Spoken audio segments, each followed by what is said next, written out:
Action. Good afternoon, everyone. I will tell you my synthesis about Gideon. Wow. This is the question. Number 1.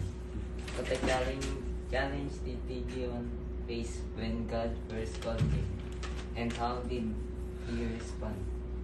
Number 2.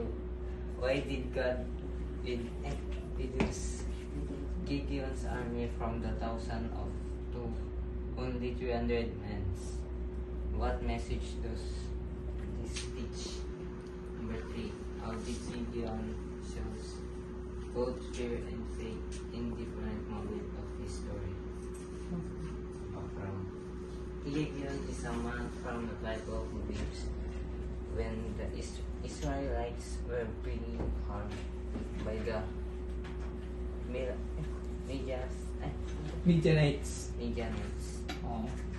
The people were scared because the Midianites keep taking their food and animals. God chose Gideon to help save the Israelites. Even though Gideon felt he was not strong or important, Gideon asked God for signs to be sure he was chosen. When he became sure, he gathered men to fight. But God told him to use only a small with trust and courage.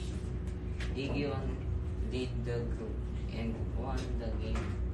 His actions brought peace to the Israelites for many years. Yung goals. Number 1, Gideon wants to follow God's command and show his people that they should trust God even in hard times. Number 2, Gideon wants to lead his people and protect them from their enemies with the help of God. He aims to bring peace and safety to his land. Process. Okay. God calls Gideon. God chose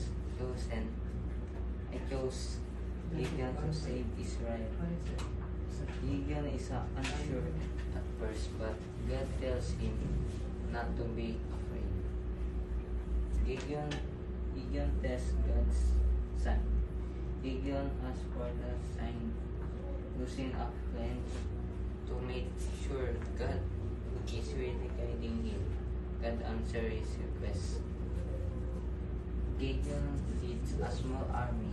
Gideon's only 300 men to defeat a large army, showing that victory comes from God, not from numbers.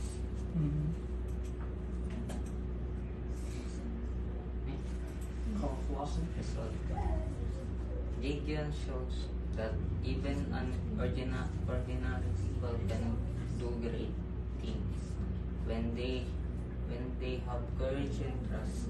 He started out unsure of himself, but he listened, followed the right path, and succeeded in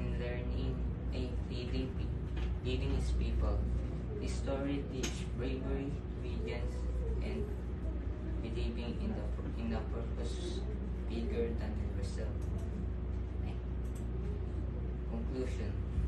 Gideon's story shows that courage and faith can help someone overcome a big challenges. Even though he doubted himself at first, he chose trust and follow the right path. Because of his, he was able to guide his people to safety and victory. His life reminds us that anyone can make a difference when they believe and act with confidence. That's all. Okay.